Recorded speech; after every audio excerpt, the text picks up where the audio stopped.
Sitting is resumed. Questions to the Executive. Stephen Dunn. One, Mr. Speaker. First Minister.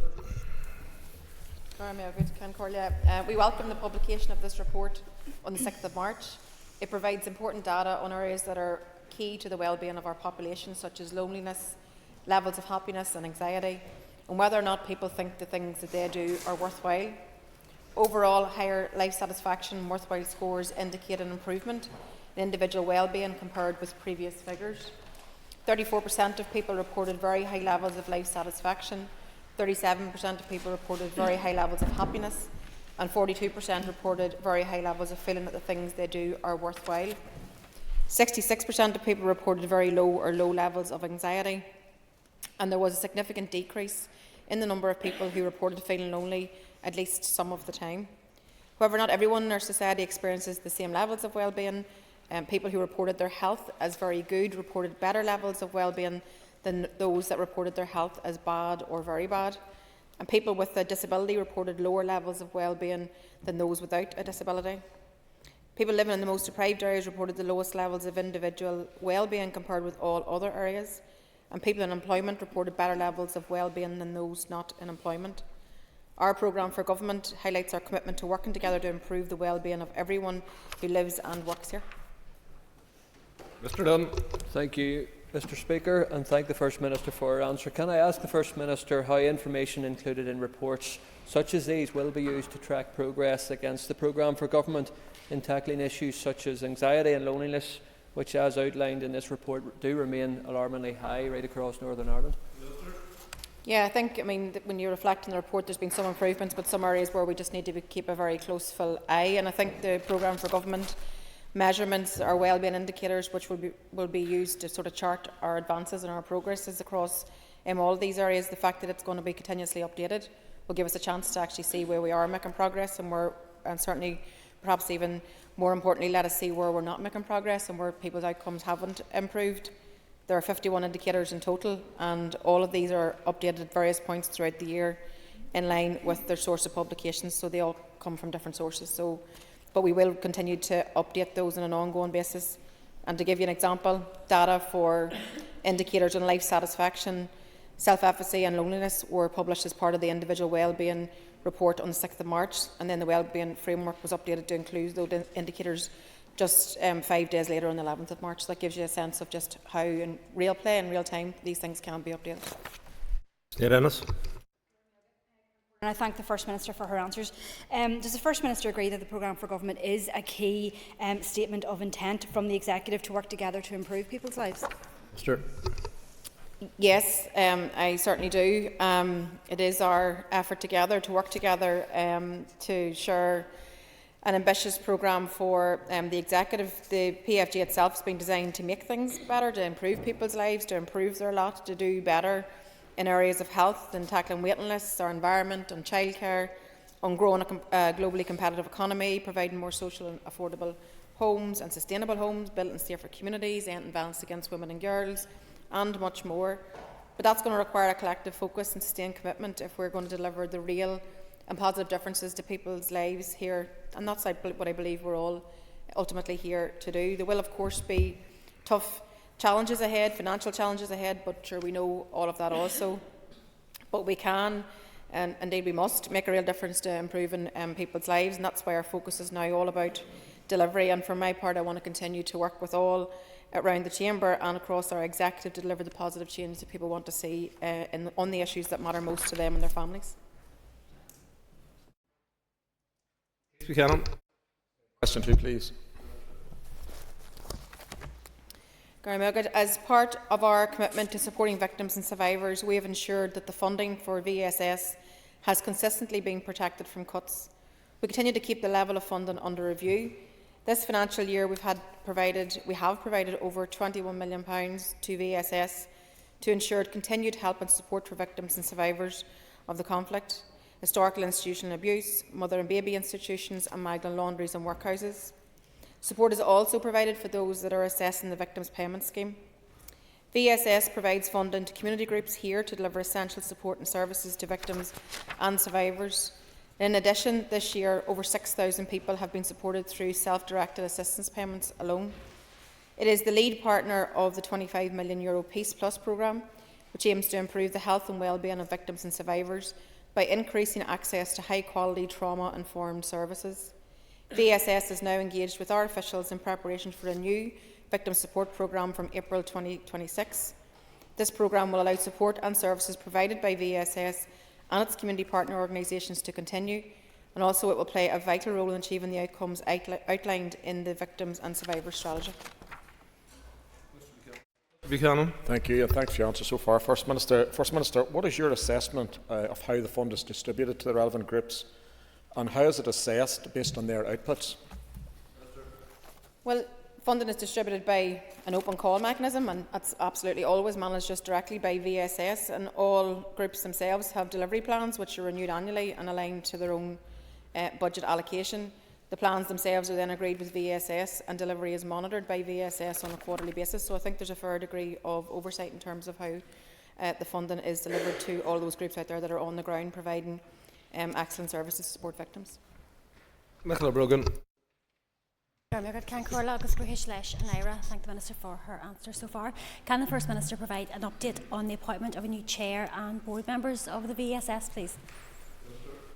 Thank you for that, and I can confirm my commitment that we want to get this done as quickly as possible. In terms of the appointment of a new chair and board members for the VSS, interviews for the posts concluded on the 11th of March. We received an unranked list of successful candidates at the end of March as per the Capani Code, and then in June we were issued a list of our preferred candidates to our officials, and candidates were informed by HR Connect that they had been successful. And then by the 8th of August, all pre-employment checks were confirmed to have been completed, and we were provided with completed political activity forms and draft formal appointment letters for our signature. Again, that's a requirement by Capani. So I hope that the successful candidates will take up their posts without further delay, and that will ensure that VSS continues to do the great work that it does and has a full board and its court at all times. My commitment is to get this done as quickly as possible. Paula Bradshaw. Please. We are pleased to advise that the Deputy First Minister and I will shortly be meeting with the candidates who have been deemed appointable by the selection panel. The appointment of a new Commissioner is essential to inform the development of policies and to help ensure the longer-term needs of victims and survivors are represented by a strong, independent voice. As we have previously informed members, the appointment process is regulated by the Commissioner for Public Appointments, and as such it must comply with the Code of Practice for Ministerial Public Appointments. Ms Bradshaw. Speaker, and thank you, First Minister. I suppose I asked the question in the context of the work of the Northern Ireland Office, UK Government, at the minute around the replacement to the Legacy Act, and I just feel that this Commissioner and the people that he or she works with will have such a pivotal role in terms of what should be coming forward in terms of amendments to that. So I'm just wondering if there's any talk about that being specific to this role. Thank you. No, I think we've got an opportunity, and as I said, we're at the end stage of the appointment process, and the Deputy First Minister and I will be interviewing in the coming weeks, and I think that allows us then to make a successful appointment and let that person get on with doing what they believe is right in terms of the needs of our victims and survivors community here, and I think that's really, really important. As the member is very aware in her role as committee chair, I mean, the role of the Commissioner is so vitally important, particularly in terms of advocacy, history and education, and also young people, and it's very much about improving the lives of victims and survivors, but it's also equally about making sure that the services that are in place at this moment in time are always fit for purpose. So there's a huge interest for the new appointee, but I look forward to us getting to the point where we're able to make that appointment as quickly as possible. Shane. I welcome that a public recruitment competition for a new Irish Language Commissioner has commenced. Would the First Minister agree with me that would be hugely welcome development among Gaeilgeoirí and the Irish language community in general, and represent another step forward in building a society underpinned by rights and respect for all? Yes, to the member. Yes, I think it is a significant milestone, the fact that they are now out for appointment also. I think it's something that's very much appreciated by Gaeilgeoirí. There's no doubt the influence of the Irish language can be seen in every corner of life. Yesterday was a good example of that on St Patrick's Day. all the celebration right across every corner of society, community groups, media, arts, education, politics. It's very much a living language and very much everywhere is Teanga Bio, and Gaeilge.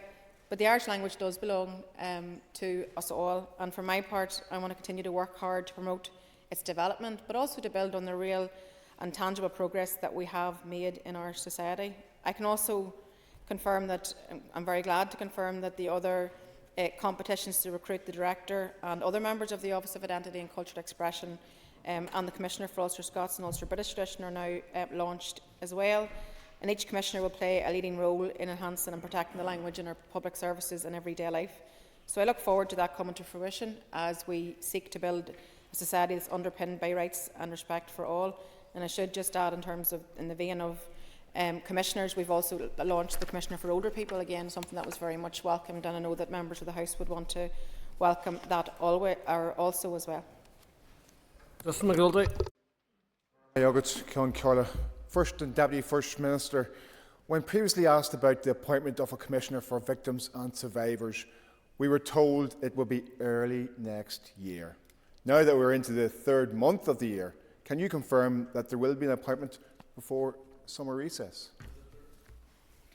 As I said in my initial answer, we are now at the process where we're able to move to interview stage. So we're very close, we're very much at the end of the process, and I look forward to us getting the appointment over the line and getting it announced in the coming weeks.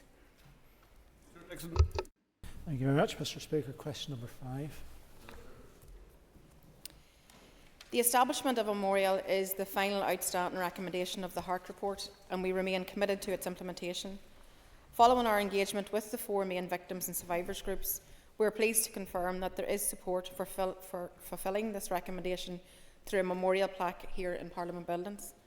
We will be writing to the Speaker seeking approval to progress this and are grateful for his support to date. We also recognise that some survivors wish to see a broader programme, including localised memorials. Officials have spoken to local authorities, and we've also sought input from representative groups and those that are not associated or affiliated with any particular group. And once potential locations are confirmed, we're going to work with the Arts Council on ensuring that the views of victims and survivors are very much central to designing the memorial. Mr. Dixon. Thank you very much, and thank you, First Minister, for your answer to the question. Minister, given that some of those groups, as you've said, are not happy or comfortable with the proposals, can you indicate to us just how your office will take into account the sensitivity and breadth of concerns expressed by victims and survivors? Minister. I can assure you that we'll do everything that we can to make sure that their views are taken on board. These are people that have been failed at every turn over the years, and it's important that we get this right. And we've committed, both the Deputy First Minister and myself have met some of the groups, we've met individuals, and we want to continue to engage with them because their voice is absolutely crucial, and we must get this right in terms of this remaining part of this jigsaw in terms of the memorialisation. So I think we're making some strides forward in terms of the memorialisation in this building itself, but then there's that wider area where we're going to work with the Arts Council to look at what other form of memorial would be appropriate, because there are differences, as the member has recognised. Some feel like an education programme perhaps is the best way to go. Some feel that plaques are appropriate. Everybody will have a different view, but we must make sure we have a forum where everybody's view will be heard, and I can give you that assurance. That's the determination of the Deputy First Minister and myself. Linda Dillon. And thank you, First Minister, for your answers, and I'm glad to hear that there is intention for a wider programme. Can you detail how the victims and survivors will be, how their voices, you will ensure how their voices will be heard and that they are engaged right throughout that widening of the programme? Sure. Yeah, so as I said, both the Deputy First Minister and myself have met with some of the groups because we do want them to know that they are being heard in our office, and that as we advance the memorialisation, that we're doing so in a way that is something that's going to be received well by themselves, and it makes a difference to themselves and their own experience. So we are going to ensure that their voices are heard. We're going to, as I said, we've made a progress here in this building, but in terms of next steps, officials are going to continue to engage directly with victims and survivors through the representative groups, but also through direct outreach to those that are not affiliated with any of the groups. But we also envisage that the additional element to all of that will be that the Arts Council itself will provide a structured forum for victims and survivor input. So therefore they get to help to shape what is the final memorial and what it might look like and what form it might take, what the wording may perhaps be. So they will be part and parcel of helping to shape memorials in a way that reflects their own personal experience and their own wishes. So I think that we would hope that that sort of broad approach will be the best way in which we can ensure that the widest possible range of voices are heard as we develop these plans further. John Buckley. Thank you, Mr. Speaker. Question number 6. Minister. The Programme for Government 24 to 2027 acknowledges that we must work together across government and society to end the epidemic of violence, abuse and harm against women and girls. Our long-term focus is on early intervention and prevention. We've already made significant progress from the steps we committed to undertaking in the Programme for Government itself. We've launched the EVOG Change Fund, representing a £3.2 million investment for community and voluntary sector organisations, and also grassroots communities in partnership with local councils. We've also launched the Power to Change campaign with partners in Justice and the PSNI to challenge unacceptable attitudes and reduce harmful behaviours of men and boys. We've also established key sectoral working groups to improve outcomes for women and girls in educational, workplace and social and nighttime settings. Through the SBRA Challenge Fund, we've invested in organisations to explore how to use technological innovation to improve understanding and prevention, and also to improve the safety of women and girls everywhere. So we're going to continue to work with executive colleagues to support delivery and communications, as well as advising on innovation and good practice. Mr. Buckley. Thank you, Speaker. I welcome the strategy which aims to protect women and young girls from violence. Today's society poses many real threats to women and young girls, including from those biological males who masquerade as females. So can I ask the First Minister, does she share my concerns, and indeed the concerns of many women in our community, and the common sense view that biological men, should not be able to compete in female sport, and that female safe spaces, particularly female changing rooms, should never be accessible to biological males, no ifs or no buts? Look, I'm not going down this route. What I will say is that our strategy, which you've asked me a question in relation to, is very much about ending violence against all women in society. It's not focused on perpetrators, it's focused on ending violence against women who receive or always receive an end of this violence. I'm not taking you up on going down a one-way street of trying to marginalise one section of the community over the other. I don't think that is helpful. I'm all about protection for women. I don't think there's anybody in this chamber that isn't. Cathy Mason. Can Corlia, and I thank the First Minister for her answers. Can the First Minister please provide an update on the End of Violence Against Women and Girls Change Fund? Yeah, thank you to the member for the question. So I can confirm that the £3.2 million has been allocated to the Change Fund, and that comes under 2 different strands of work, both of which launched in January and will assist both local groups and organisations, as well as 8 community and voluntary sector expert organisations in their work to end violence against women and girls.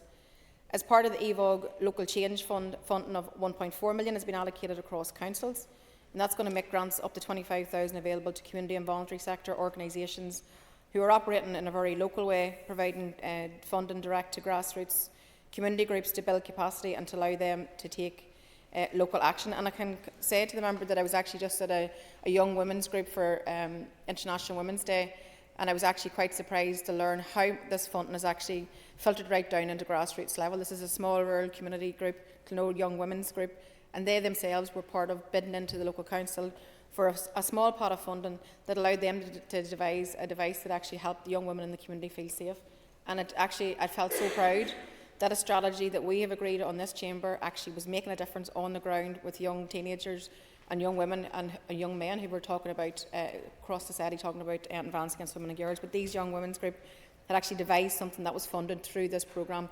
To me, that's something at a very high level strategy working in action, and I was very proud of that piece of work and to see that happening. But across all of our councils, the applications are open until the end of this month, and delivery is going to be commencing from April 2025. And we've also announced the £1.2 million investment under the EVOG Regional Change Fund on the 21st of January, and that funding again is going to be available up until the end of March 2026, with support and partner with 8 community and voluntary sector expert organisations who are already leading the way right across the north in terms of preventing violence against women and girls.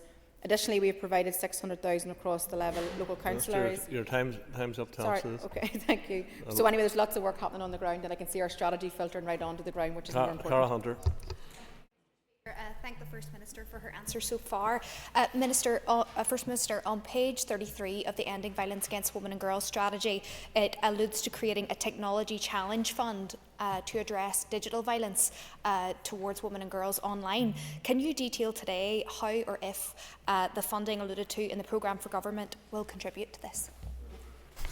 Yeah, as the member is acutely aware from her own personal experience, the online experience of so many women is absolutely horrific, to say the least. And that's why it is important that as part of our strategy we are looking at this very area. This is also a very evolving situation as new software and things come online and new ways in which to engage online. So I can say to the member that as part of our office's work, Ofcom actually briefed our junior ministers last week in terms of the work of Ofcom on terms of their regulatory framework, and also the passing of the Online Safety Act in 2023. Cases like your own, a number of high-profile recent cases, have really demonstrated why we need to get more active in this field, and we need to stay ahead of the technology, and we need to be advancing. So I think that's something that we all want to increasingly, I suppose, get ahead of as best as you can in this complicated world. But I think the increasing challenge lies in the fact that the online platforms and the way in which young people engage is something that's quite challenging. But we have, in the framework itself, we have built-in agility to actually lend ourselves to these problems as they arise, particularly in relation to expanding on how we're going to tackle ending online harm and technological abuse, including sexually explicit deepfake imagery as well. Timothy Galson. Thank you, Mr. Speaker. Further to Mr. Buckley's supplementary question and the non-answer that he got, what is the First Minister's take on a biological man beating up a woman in the boxing ring because he claims to be a woman? First Minister. Not related to the question, and I told you I'm not playing your game. I've told you this on every occasion you ask me, and every time you ask me the question, I'm going to give you the same answer. Ms McAllister is not in her seat. Question 8 was withdrawn. I call William Irwin. Minister. We are delighted to have appointed Siobhan Casey as Commissioner for Older People. Siobhan will be in post from the 7th of April 2025. We recognise that the role of the Commissioner as being vital in safeguarding and promoting the interests of older people here, and ensuring that the welfare and rights of this sector are respected and protected, and also that their voice is heard. So we look forward to engaging with the new Commissioner as she sets her priorities for the year ahead, and also that she champions the rights and needs of older people. Mr. Irwin.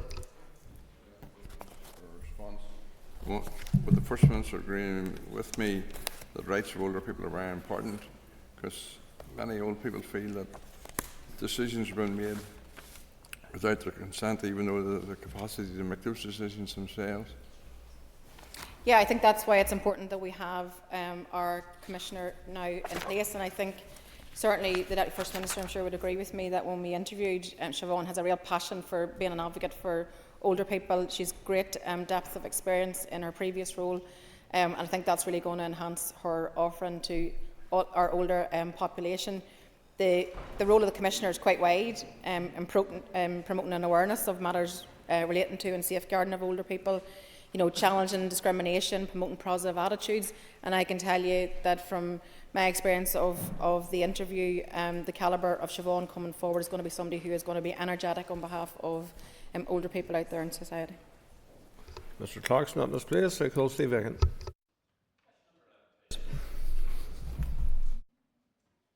The Executive Office has led an effective and coordinated local humanitarian response to support those arriving here following Russia's invasion of Ukraine.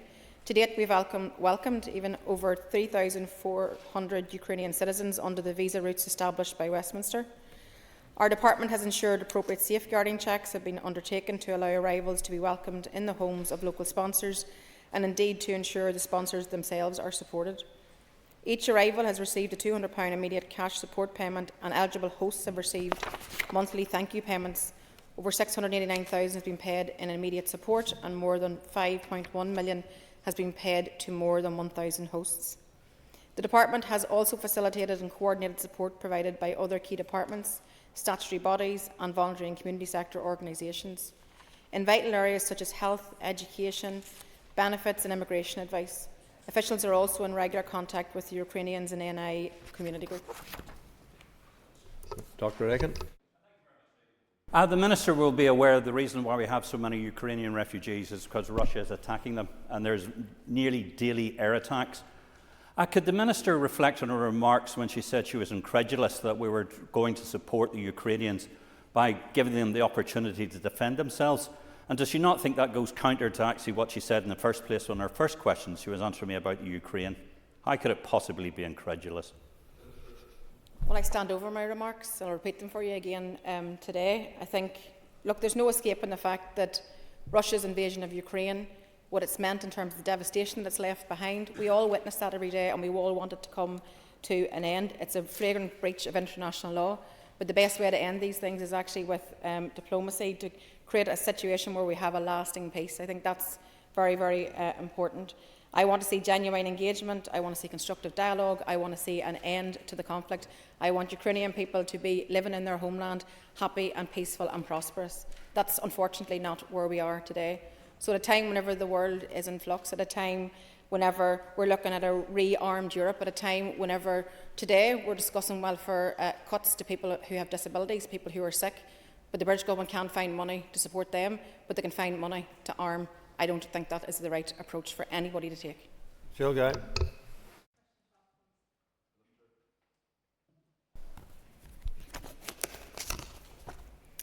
We recognise the immense economic, historical and reconciliation potential of the site and are committed to working with the Maze Long Cash Board to maximise those opportunities for the benefit of all. The Board met with the TEO Permanent Secretary on the 27th of February 2025, and since that meeting we have received advice from officials on the options for the Board and also for the immediate priorities. That's currently under consideration in our office, but no decisions have been made yet in terms of the future of the site.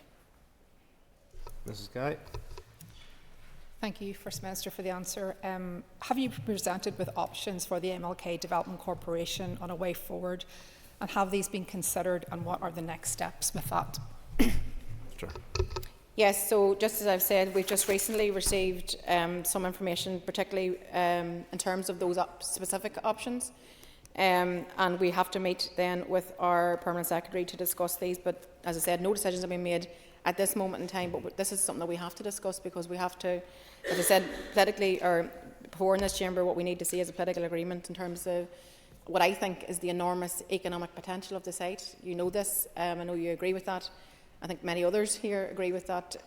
Also, I think it could be a game changer for our local economy, so I hope that we can get to the point where we have a political agreement, and I hope that we can get the site opened up in a way that will bring huge benefits to our local economy. Mr. Brett's not in this place. Call down Armstrong. And First Minister, can I ask you question 14? Thank you. We're flying through them today.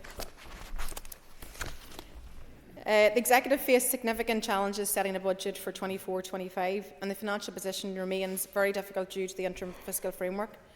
We therefore have insufficient budget, and conversations are ongoing regarding this. As a consequence of this, the departments are all facing tough decisions to manage their budgets and to live within their funding allocations.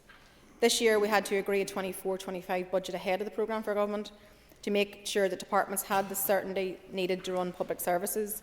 This enabled the department to plan ahead to deliver our joint priorities, and then over the last 12 months the Executive has delivered significant outcomes for workers, families and communities, including public sector pay, improvements in childcare provision, a strategy to end violence against women and girls, among much more.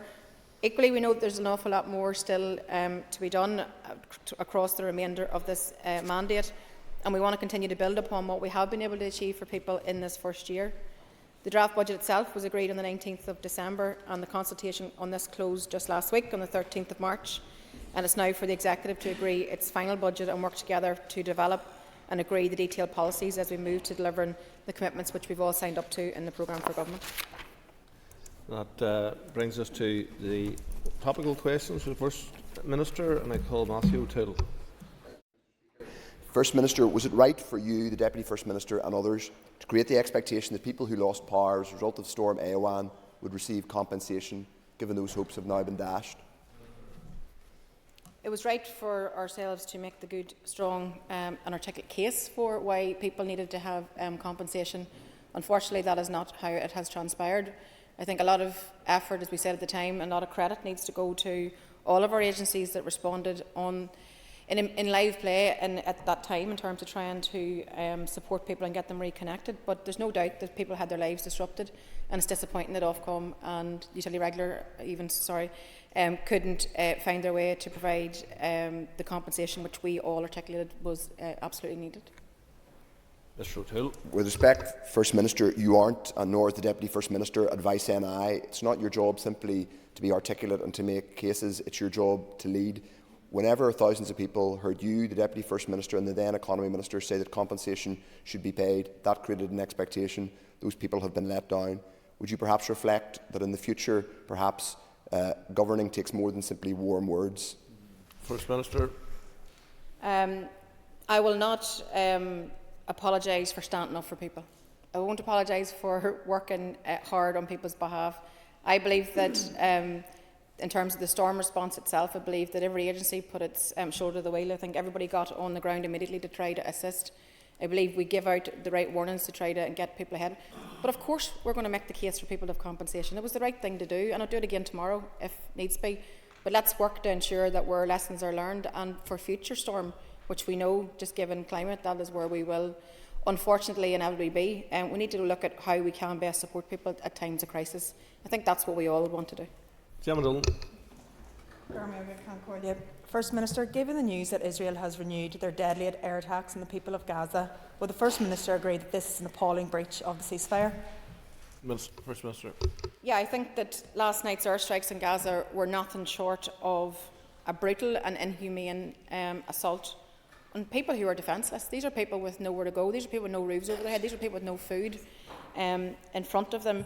Children are trapped in a nightmare with nowhere to run.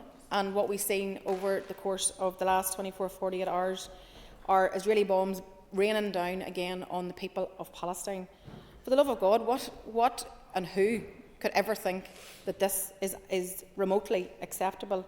And it's a gross failure of leadership and utterly reprehensible that world leaders are standing by. World leaders, including in the United States, standing by and nearly in some ways cheerleading what Israel are doing in Palestine. So I think that what we've witnessed over the course of the recent day has been another act of genocide on the part of Israel, another act to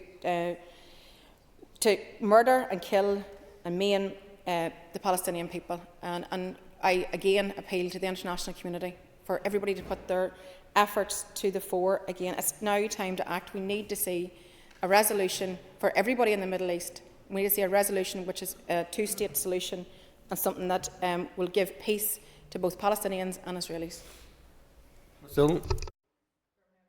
Thank you, First Minister. The Palestinian people in Gaza have endured horrendous slaughter at the hands of the Israeli occupation forces, in particular over the last year and a half. Would you agree that Israel needs to stop their attacks and respect the ceasefire?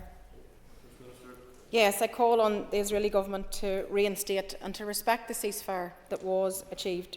But the international community, including Britain and in Dublin, need to ensure that all pressure is exerted to avert what is happening right now. Israel just can't be allowed to continue to breach international law and to annex the Palestinian people and to basically to attack them day and daily. It just can't continue. Where are the international community at this moment in time when the Palestinians need them? Chambers. The First Minister gave her initial assessment of the benefits of the visit to Washington last week by a large Northern Ireland delegation. Well, as the member is aware, I didn't attend Washington last week, but I can tell you that for reasons that I've just referenced, because of the situation in Palestine, because of the stance of the US administration, and because I simply will not turn the other way when we see such a breach of international law and the genocide of the Palestinian people. And I'm telling you all, whenever everybody will reflect on this period in time, and there'll be those that decided to look away, and there are those that didn't, I would be proud to say I did not look away. On But I believe we can make that principled position, but also work to promote our local economy, which I'm glad that we were able to do over the course of the recent week. It showcased ourselves as a great place to live, to work, to invest, to study, and we very much took that message when the Deputy First Minister and I led a Chamber of Commerce delegation when we went to mark the first anniversary of a Memorandum of Understanding with the North Carolina Chamber. And that itself was an opportunity for us to promote our vision for our economy, and also to say that we are such a fantastic place with such innovators and such world-leading businesses. And it was a sense of pride, actually, I think, for the Deputy First Minister and myself to lead such a strong delegation of local business people. And it gave us an opportunity to also extend an invite to the North Carolina Chamber and their political representatives to come here at some stage, hopefully this year also. That will allow us then again to further those relationships that we have built.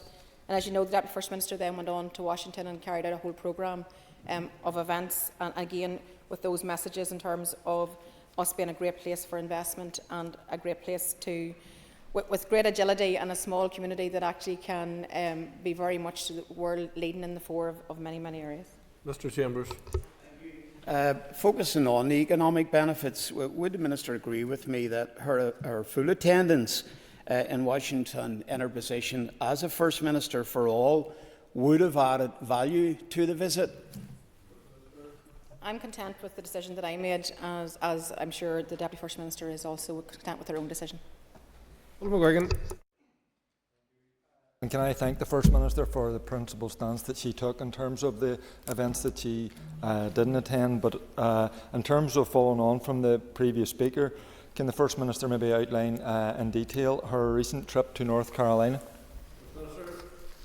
Yeah, as I said, it was a real pleasure to visit North Carolina with the Chamber, and for us to have the opportunity to lead that delegation of local business leaders, where we had the chance to set out our stall to some of the world's leading businesses. We took this opportunity to showcase the strengths of our economy, and we do have a really, really good story to tell, and a very, very positive story to tell. An incredibly talented workforce. We made the case for why they should invest here at home.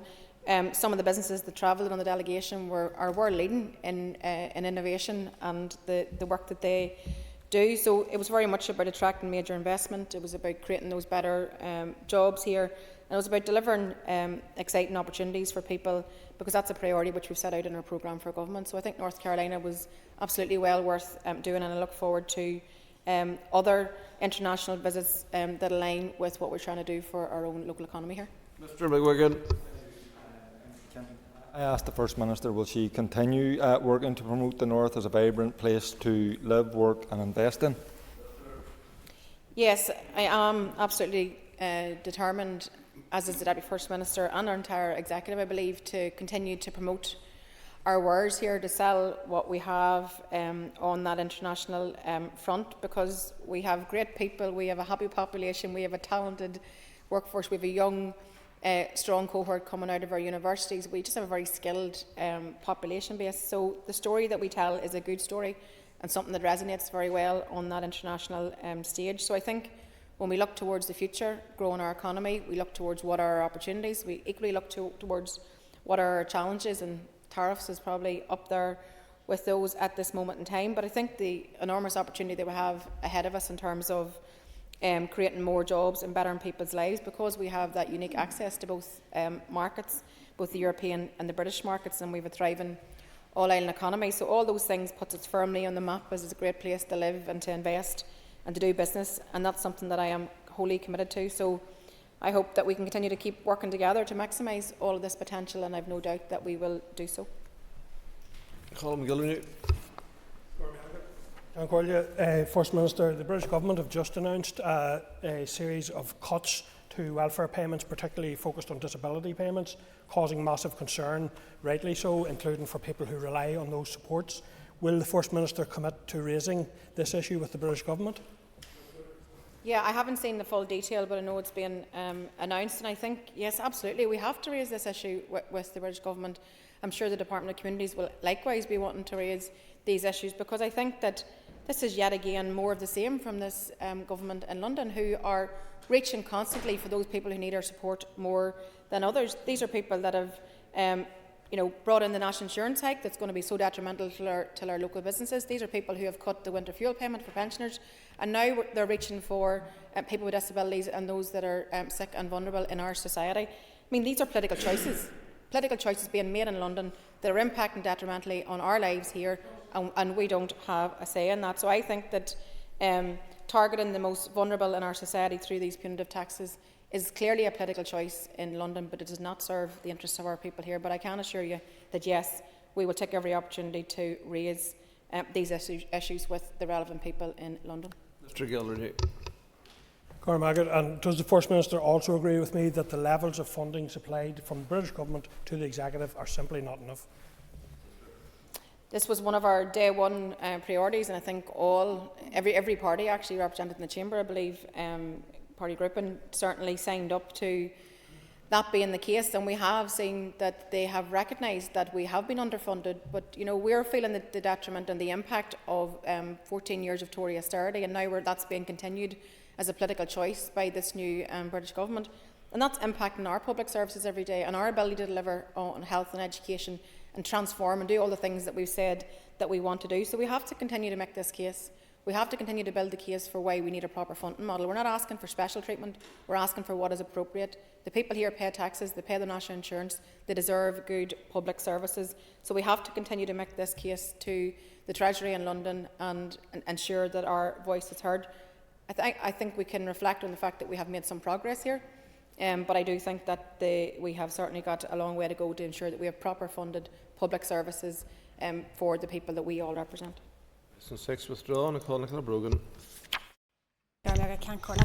Concordia, it was great to see the First Minister speak and attend the Women in Business Awards last week. Does the First Minister agree that women are leading the way across our society? Yes, it was a great initiative. Women in Business Awards is always such a positive event, celebrating all that is great, all the innovators right across the business community. And I have to commend the women in business themselves for the work that they do to support women, to ensure that they have the skills in which to step forward, whether that's to be an entrepreneur, a social economy, or even just to do better in the career that they're in. But when we look across society, we can reflect on so many positive changes that are evident in this chamber itself. The number of women in politics, I think, is something that's something that we can point to as progress. Look around the executive table, likewise, I think we can point to that as progress. And I see it every day in all the engagements. You can see women leading from the front in all areas, and in particular on this occasion it was about the celebration of women in business. Ms Brogan. Thank you, Mr Speaker. Will the First Minister recommit today to tackling issues facing women and girls in our society? Yes, I can. You may have seen at the weekend, writing in the Irish Times, Justine McCarthy wrote, "Misogyny is killing women, but it is sexism that facilitates it." And I think that is a real wake-up call. Together, we have to break the cycle of violence and support those women and girls who refuse to be silenced. And all of us in this chamber have a role to play in doing that, in confronting, challenging them, or challenging where we see it, confronting and exposing it where we see it. This thing that's called casual, everyday sexism, there is nothing casual about it. That's why from day one this has been a priority for our executive, and our strategy tackles the root causes of this violence. Very much is all about prevention. And as I said, I think that's going to have a positive and lasting impact for our wider society here. But we'll do this whenever we work together. All of the parties of this chamber, working with our partners out there across society, we need to do everything that we can to break down barriers, to challenge the sexism where it occurs and the misogyny where it occurs. I'm certainly committed to that, and I know that members elected here are also up for that too. Honourable McMurray. Thank you to the First Minister. The Executive Office report Ending Violence Against Women and Girls documents attitudes of 16-year-olds in Northern Ireland and the prevalence of adverse childhood experiences. What role does the First Minister feel that the Executive Office has in tackling all such adverse experiences? First Minister. I'm not sure I picked up the question right, so if I didn't, given the time, if I didn't, I will write to you to confirm. But I mean, I think one of the beauties of our strategy itself is the fact that So many partners came together to devise the strategy itself, including those groups who work with young people. I think that's what you referred to, Andy. I'm sorry I didn't quite hear you properly. So I'll check the Hansard and I'll write to you. But I think you were asking about adverse incidents and how we can change that. The beauty of the strategy itself is that it's agile as well, so we can respond to issues as they arise. So if we pick up information that's not reflected in the strategy, we can adapt. And if that's not what you asked me, then I will write to you to confirm. Time was lapsed. Questions of the First Minister. So now move to the next item of business. If members just take their ease for a moment while we change the chair.